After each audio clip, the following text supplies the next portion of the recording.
এ যেন সিনেমার গল্প। আগেকার দিনে সিনেমায় দেখা যেত সাপে কাটা মৃত ব্যক্তিদের কলা গাছের ভেলায় ভাসিয়ে দেওয়া হতো, তারপর তারা জীবিত ফিরে আসতো।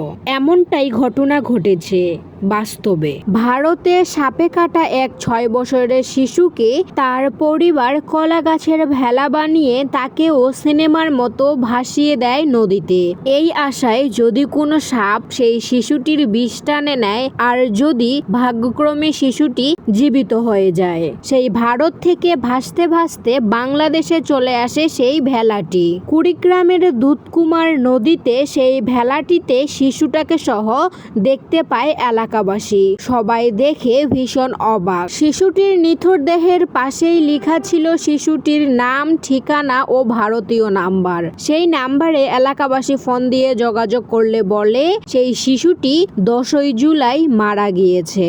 যদি কোনো অলৌকিকভাবে বেঁচে যায় শিশুটি, এই আশায় ভাসিয়ে দিয়েছিল তাকে তার পরিবার। তো এটা তো কখনোই হবার নয়, এগুলো শুধু সিনেমাতেই হয়।